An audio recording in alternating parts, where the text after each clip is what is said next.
Mjambo na habari za asubuhi mpendwa msikilizaji na mtazamaji wa Kivu News Info. Matumaini yetu wewe ni mzima afya kabisa pote pale ambapo unaendelea kutega sikio taarifa zetu za asubuhi ya leo. Ikiwa leo ni Jumaa tarehe 13 Februari na tunakaribisha kwenye taarifa zetu za habari za asubuhi ambapo tutakuletea mchanganyiko wa habari ikiwemo habari za kisiasa, usalama, maendeleo na jamii.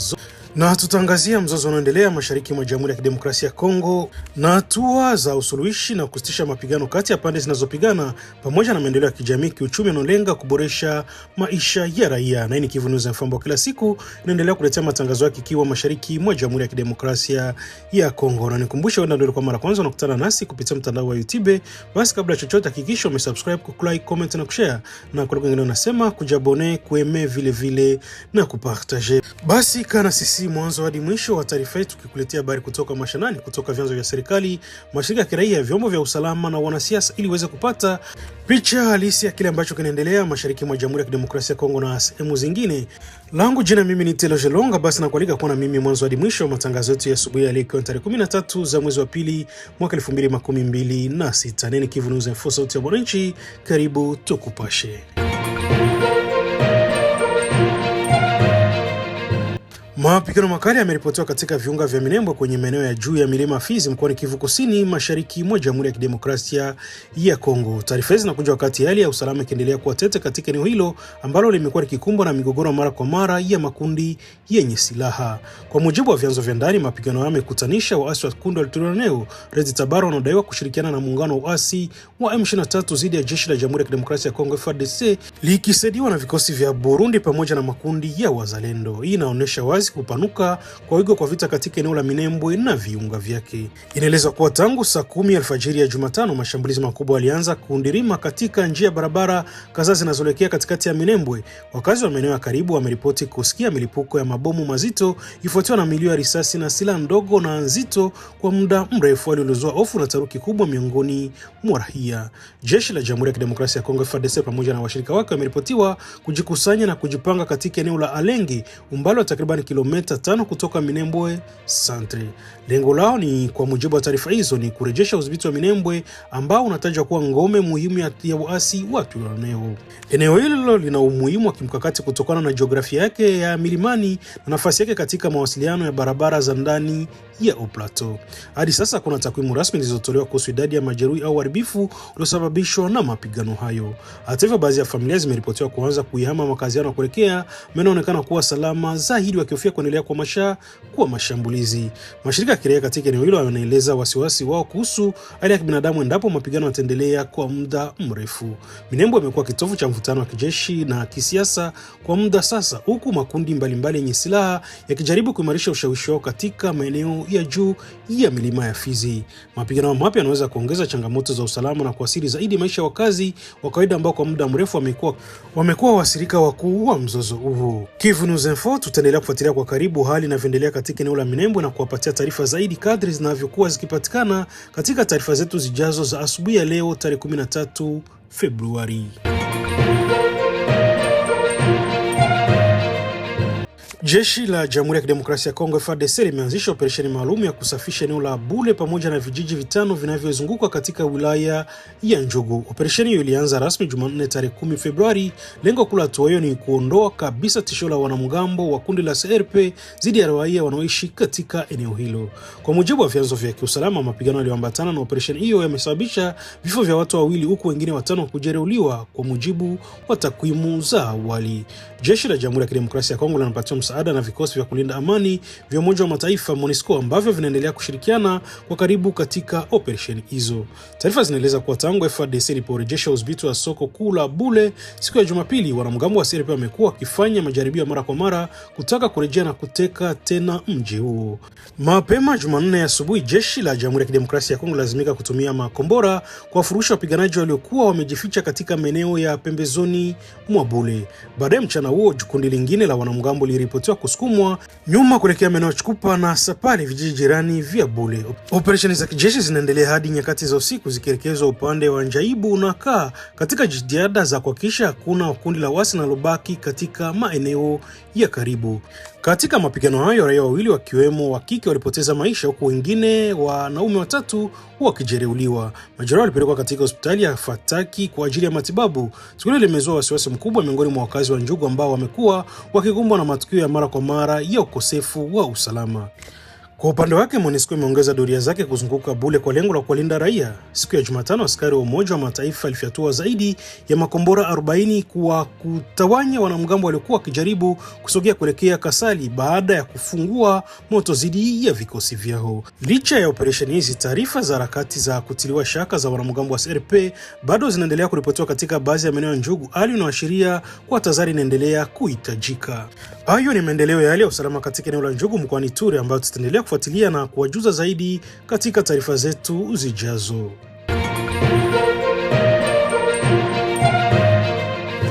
Hali ya usalama inaendelea kuzorota katika sehemu ya kaskazini ya wilaya mkoani Kivu Kaskazini. Takribani watu 15 bado wanashikiliwa mateka tangu siku ya Jumanne tarehe 10 Februari katika eneo la Muteresi, kijiji cha Mulema, ndani ya kundi la Kisimba. Kwa mujibu wa vyanzo vya kimila katika eneo hilo, watu wote ni wakulima waliokuwa wamekimbia makazi yao kutokana na mapigano ya mara kwa mara. Asili yao ni Mulema, lakini walikuwa wamepata hifadhi Rusamambo katika kundi la Ikobo. Siku ya tukio walikuwa wakielekea mashambani katika eneo la Minga kwa lengo la kutafuta chakula ili kuwalisha familia zao. Taarifa zinaeleza kuwa kabla ya kufika mashambani walinaswa katika shambulizi la kushtukiza linalodaiwa kufanywa na wapiganaji wa wazalendo wa CMC la Bigabo.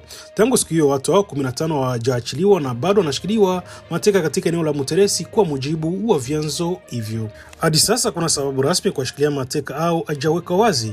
Hakuna mawasiliano moja kwa moja yaliyoripotiwa katika waliowateka na familia zao. Alinaongeza sintofahamu na hofu miongoni mwa ndugu zao. Familia za mateka hao ambazo zimesalia Rusamambu zinaishi katika wasiwasi mkubwa, zikikosa taarifa juu ya hatima ya wapendwa wao. Zimetoa wito wa dharura kwa wahusika na mamlaka husika kuhakikisha kuwa raia hao wanaachiliwa huru ili waweze kurejea majumbani na kuendelea kutunza familia zao ambao kwa sasa zinakabiliwa na changamoto za chakula na mahitaji ya msingi. Kwa kukumbusha, vijiji kadhaa vya Mulema kati ya kundi la Kisimba vimebaki karibu tupu kufuatia mapigano mara kwa mara kati ya waasi wa M23 na wapiganaji wa wazalendo. Familia nyingi zimelazimika kukimbia Rusamambu, Bukumbirwa na Bwaulesa katika kundi la Ikobo ili kuokoa maisha yao. Hata hivyo, hali ya kibinadamu katika maeneo hayo ni ya hifadhi inaendelea kuwa ngumu, huku wakimbizi wa ndani wakikosa chakula cha kutosha, malazi bora na huduma za afya. Basi tunaendelea kufuatia kwa karibu suala hili la mateka pamoja na hali ya usalama katika wilaya wa Walikale na kuwapatia taarifa zaidi kadiri itakavyoendelea kupatikana.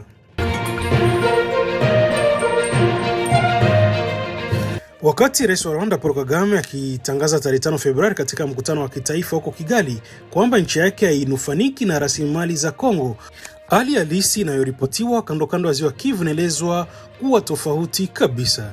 Katika eneo la Lomera, kundi la Luhii, wilayani Kabare mkoani Kivu Kusini, kunadaiwa kuendelea shughuli za uchimbaji wa madini usiku chini ya ulinzi wa kijeshi wa Rwanda, hali inazua maswali na malalamiko makubwa kutoka kwa wakazi wa eneo hilo. Kwa mujibu wa vyanzo vya ndani, kila usiku zaidi boti 50 zenye injini onekana zikitia nanga katika mwambao wa Lomera. Inadaiwa kuwa boti hizo beba tani za mchanga wenye madini na kuelekea upande wa Rwanda kupitia ziwa Kivu. Wakazi wanasema eneo hilo ambalo awali lilikuwa tegemeo lao kiuchumi sasa limefungwa kwa wachimbaji wa ndani, huku ikiripotiwa kuendelea kutumika kwa kile wanachokiita uchimbaji wa siri. Mamlaka za awali zilikuwa zimetangaza kufungwa kwa mgodi huo kwa madai ya kusafisha na kupanga upya shughuli. Hata hivyo, baadhi ya wakazi wanadai kuwa tangu kuongezeka kwa ushawishi wa waasi wa M23 katika maeneo ya mkoa wa Kivu Kusini, uchimbaji umeongezeka badala ya kupungua. Wanahoji kwa nini raia wamezuiwa kufanya kazi huku wengine wakiruhusiwa kuendesha shughuli hizo chini ya ulinzi wa kijeshi. Baadhi ya wazee wa eneo hilo, kwa masharti ya kutokutajwa majina zao, wamesema hali hiyo ni usaliti wa jamii za wenyeji. Wanadai kuwa kuna mwananchi wa kawaida anayeruhusiwa kuingia katika eneo la mgodi na kwamba shughuli hizo zinaendeshwa na mitandao isiyoeleweka au kuwekwa wazi. Inadaiwa pia kwa watoto wanaojaribu kukusanya mabaki ya mchanga wa madini karibu na maji ukabiliwa na vitisho au hata risasi, madai ambayo hajathibitishwa rasmi na upande unaotumiwa. Ripoti za ndani pia zinadai kuwepo kwa mpango wa kifedha unaohusishwa na viongozi wa waasi wa M23 ukihusisha uwezekano wa kukabidhi au kuuza eneo hilo kwa washirika wa kigeni wakiwemo wawekezaji wa China.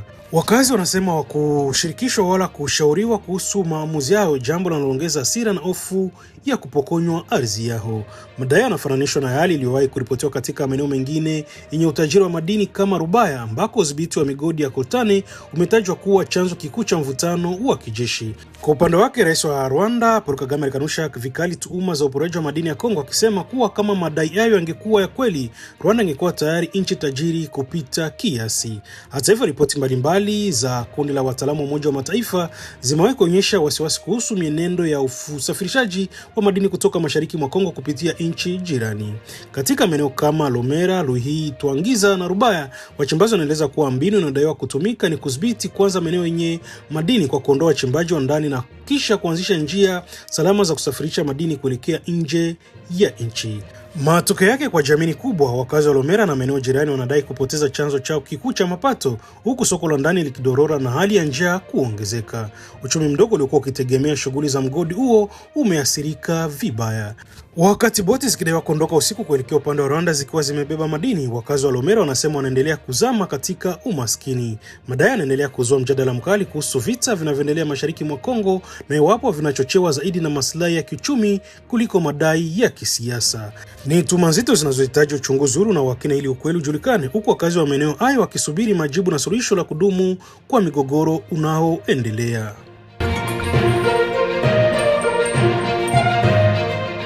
Habari kutoka Butembo, mji mkuu wa jimbo la Kivu Kaskazini, zimebainisha hali ya ukosefu wa usalama inayosababisha mashinikizo makali kutoka kwa harakati za wananchi na vikundi vya shinikizo. Sinergia, harakati za kiraia na makundi ya shinikizo, imesema tayari wamewasilisha ombi kwa waziri wa mambo ya ndani ya Jamhuri ya Kidemokrasia ya Kongo kuondoa meya wa polisi wa Butembo pamoja na kamanda wa polisi wa mkoa huo. Kwa mujibu wa taarifa iliyotolewa siku ya Jumatano, wanalaumu mamlaka za mji kwa ukosefu wa ufanisi na usimamizi duni dhidi ya ongezeko la uhalifu, usafi mdogo wa mazingira na ukosefu wa hatua za maendeleo. Ni wazi kuwa huduma za usalama wa mji, hasa meya wa kamanda wa polisi, zimeshindwa kutimiza jukumu lao. Katika mwaka mmoja tu takriban vifo 100 vimeripotiwa na hilo ni kikwazo kikubwa. Aidha, meya hana mafanikio yoyote ya kuonesha maendeleo. Zaidi ya hayo, vijiji vinavyohudumia mji wa Butembo sasa vimekumbwa na hali ya usalama isiyokuwa ya kawaida, wamesema washinikiza hao. Pia wanashinikiza gavana wa mkoa wa Kivu Kaskazini kutokana na ahadi zake zisizotekelezwa na kushughulikia usalama, maendeleo na misaada ya kibinadamu. Gavana ameshindwa kama viongozi wake wa awali wamesema.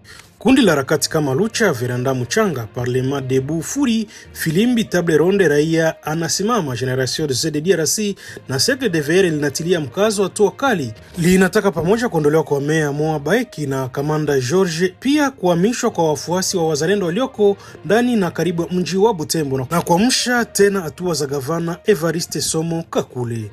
Kwa kuwa waziri wa mambo ya ndani ameshajulishwa, Sinergia, harakati za kiraia, ina hifadhi yake ya kuchukua hatua nyingine hadi pale mapenzi yao yatakapotelekezwa. Vifaa vyote vinatumika kuhakikisha sauti za wananchi zinasikika, imesema taarifa hiyo. Kumbuka kwa tarehe 13 Januari, Sinergia ilipata hata kuandaa siku ya vile mote ili kulaani ongezeko la uhalifu na hali mbaya ya kiusalama inayosababishwa na ADF katika maeneo jirani ya Lubero na Beni, hali inayogusa moja kwa moja mji wa Butembo. Ingawa Butembo imekuwa chini ya hali ya etat de siege tangu Mei mwaka 2021, uhalifu ndani ya mji hujapunguzwa, huku takriban vifo 10 vikiripotiwa katika mwaka 2026 na mwaka uliopita wameripoti vifo 16. Wananchi na wanasiasa wengi huhimiza suluhisho jipya ili kukabiliana na vitisho vinavyotokana na M23, ADF na makundi mengine ya kigaidi.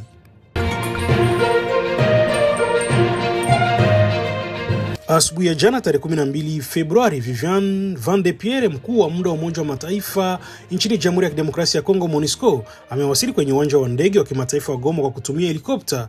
Wasili wake unachukua nafasi muhimu kiasili, huku mji wa Goma ukiwa katika hali tete kutokana na ukiukwaji wa udhibiti wa waasi wa M23 tangu Januari mwaka 2025. Zaidi ya mwaka mmoja uliopita, tarehe 26 Januari mwaka 2025, nilikuwa kwenye ndege ya mwisho iliyoshuka hapa Goma. Leo niko kwenye helikopta kwanza kuruka hapa tena. Nina matumaini hii ni mwanzo wa kufunguliwa kwa hatua kwa uwanja wa ndege wa Goma kwa manufaa ya wananchi, alisema Vivian de Pierre wakati wa kuwasili kwake. Kulingana naye, ziara hii ni sehemu ya jukumu lilopewa MONUSCO chini ya azimio la 2808 za mwaka 2025 la Baraza la Usalama wa Umoja wa Mataifa, ambalo lina lengo la kusaidia kusitishwa kwa mapigano, hasa kupitia ushiriki wa msaada wake kwa mfumo wa pamoja wa kupanuliwa, alifafanua.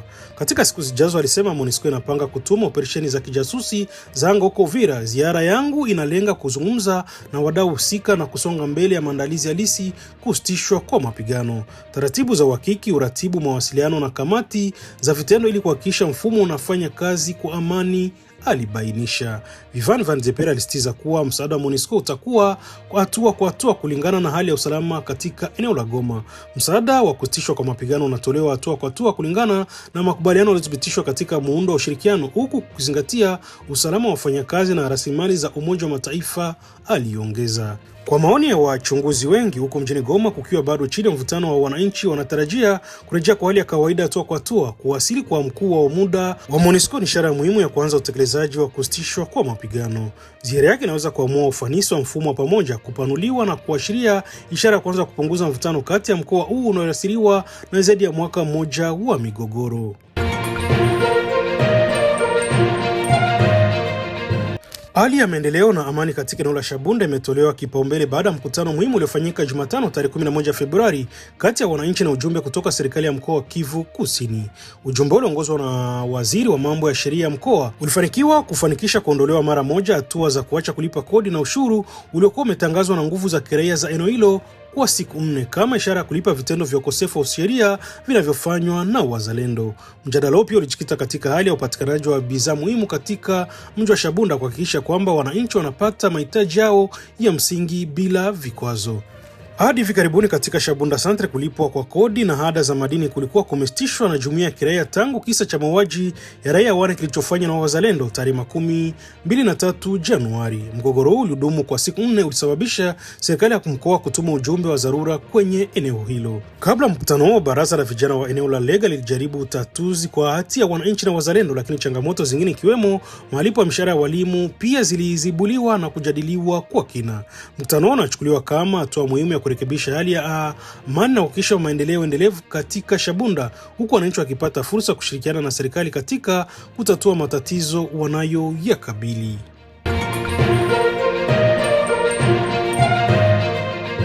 Hali ya kibinadamu na usalama mashariki mwa Jamhuri ya Kidemokrasia ya Kongo inazidi kuwa mbaya, na mbunge wa Ulaya Thierry Mariani ameanza kutoa tahadhari kubwa.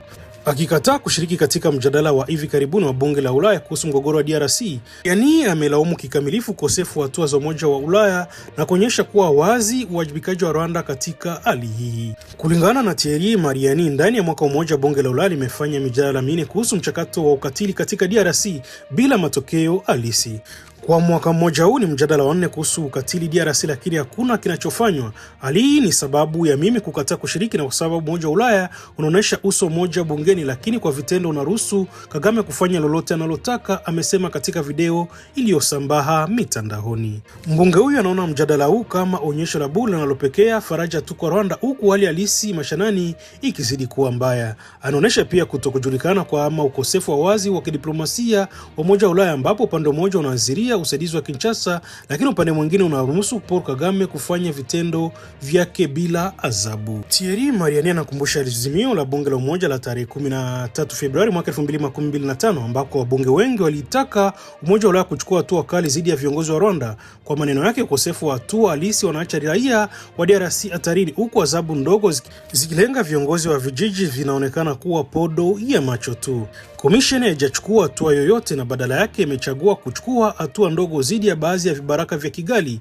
jambo ambalo ni alibi na kuendelea kutokuchukulia Rwanda hatua, amesema. Ameongeza kwa ukosefu wa hatua za kweli inaibua maswali kuhusu nia halisi ya Bruxelles, na kwa kuendelea kutokuchukua hatua dhidi ya Kigali, Umoja wa Ulaya unakuwa miongoni mwa washiriki wa dharura ya kibinadamu nchini DRC. Thierry Mariani amesema kuwa sasa si wakati wa maneno, bali hatua za kweli zinazolazimisha Rwanda kubadilisha tabia yake. Bila shinikizo halisi, anaona Umoja wa Ulaya unashiriki kwa namna fulani katika mateso na wakumba wananchi wa mashariki mwa DRC. En France, tout le monde connaît cette chanson, mais est-ce qu'à Kinshasa, est-ce qu'en RDC, on connaît cette chanson de Dalida? Paroles et paroles et paroles et encore des paroles. Et en un an, Bien, c'est un peu ce qui se passe au Parlement européen, ici à Strasbourg. Puisque en un an, c'est le 4e débat en ce moment sur les violences en République démocratique du Congo. Et en dehors de ce débat, rien n'est décidé, rien ne se passe pour aider ce pays. Donc je le dis très clairement, cette fois, je ne participerai pas à cette comédie qu'est ce débat. Pour une raison simple, toutes ces discussions n'ont servi à rien. Parce que l'Union européenne joue clairement un double jeu. Dans l'hémicycle, on soutient Kinshasa. Dans les faits, on laisse faire tout ce qu'il veut à M. Kagame. Ces discussions sont même contre-productives, puisqu'elles offrent un répit au Rwanda de Kagame. Car sur la RDC et la situation catastrophique à l'est de ce pays, tout a été dit. Les massacres, les pillages, la volonté depuis 30 ans d'éradiquer toute une population, les viols et j'en passe. Le coupable, aussi, tout le monde le connaît. C'est le Rwanda et son dirigeant sanguinaire Paul Kagame. D'ailleurs, le Parlement européen a adopté il y a un an, quasiment jour pour jour, le 13 février, un texte sur les violences dans l'Est de la République démocratique du Congo, où figurait une demande très claire de la quasi-majorité des parlementaires en demandant aux institutions de l'Union européenne de sanctionner les hauts responsables du Rwanda. Évidemment, la Commission n'a rien fait. Et pour maquiller son inaction, et comme un affront de plus aux Congolais, l'Europe n'a signé que quelques chefs de guerre locaux répondant aux ordres de Kigali. Bref, on a sanctionné des lampistes. Pourtant, l'Union européenne peut prendre de vraies sanctions quand elle veut, comme celle par exemple que Bruxelles sait prendre contre la Russie. Il faut interdire les visas pour les dignitaires rwandais, geler leur avoir et annuler les partenariats européens qui nous lient à Kigali. Mais voilà, dès qu'il s'agit de la République du Congo, l'Union européenne considère qu'il est acceptable de massacrer des centaines de milliers d'Africains, de piller ses ressources sans que ça ne dérange personne, sans qu'on ne prenne aucun acte réel. Rendez-vous compte, l'Union européenne n'a toujours pas annulé son accord de 2024 avec le Rwanda sur les approvisionnements en matières premières, alors que toute la communauté internationale a prouvé que ces matériaux rares sont volés par Kagame et le Rwanda à la population congolaise. Ce double jeu de l'Union européenne doit cesser. Cette hypocrisie devient inadmissible. Ça doit cesser immédiatement car ça commence vraiment à devenir suspect. Pourquoi tant de complaisance dans les institutions européennes pour Kigali?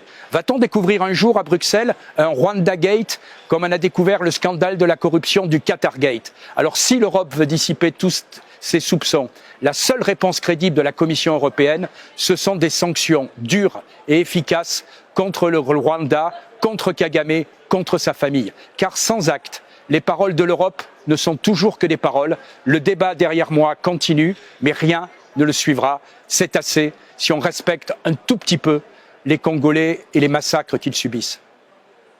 Hali ya usalama mashariki mwa Jamhuri ya Kidemokrasia ya Kongo inazidi kuwa tete. Katika mkutano wa hadhara uliofanyika kwenye shule moja huko Bunyakiri, kijana jasiri aliibua hali ya taharuki alipouliza viongozi wa M23 swali moja liloacha wengi wakishangaa. Aina gani ya mamlaka imewapa ruhusa kuvuka mipaka na kuleta ukosefu wa usalama hapa DRC? Ameuliza. Swali hili la moja kwa moja limeonyesha ushujaa wa kujiamini kwa vijana wa eneo hili, huku likikumbusha mashirika ya usalama na wananchi wote kuhusu hatari ya ukosefu wa sheria na usalama mashariki mwa DRC. Hali inatokea wakati wa wasiwasi mkubwa kuhusu ujio wa M23 mashariki mwa Kongo na inatakiwa kwa kielelezo cha kuendeleza kuumiza uhusiano wa amani na heshima ya mipaka ya taifa. Lakini nimejua sababu ambayo imesababisha nyinyi mkavuke mipaka ya jirani hata kuingia katika nchi Kongo na kufanya vita fulani ambavyo vinaonekana.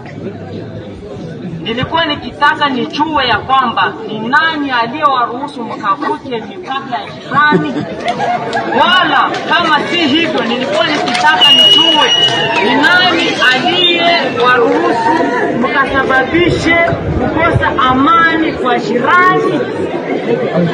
Swali nilikuwa nikiswali ili kwamba nikajibu. Asante. Bunyakiri tuko!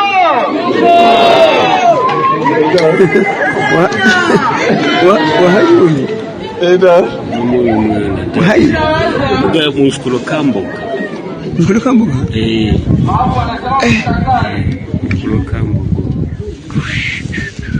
Unajua kila mara watu wanaendaga kwa masomo pamoja, lakini wote hawasikiake sawa. Ameuliza hivi, anayesababisha usalama ndugu kuya, mbona tena anauliza tena anakimbia mali?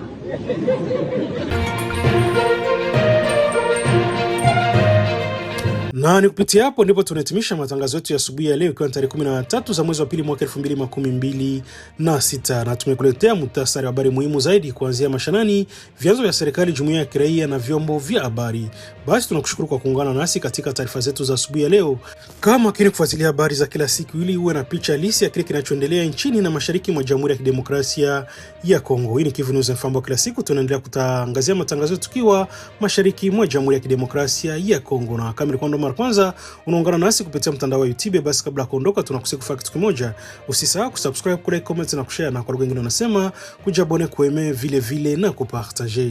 Na basi kama tayari utakomeshafanya hivyo, acha tuendelee kusema asante sana kuchagua Kivu News Info kama kituo chako chema cha matangazo. Langu jina mimi ni Eloge Longa, basi nakutakia siku njema na tukutanane tena kwenye matangazo yetu mengine ya baadaye. Nini Kivu News Info, sehemu pekee ambako kila siku utakuwa unapata habari za kweli na moja kwa moja kutoka mashinani.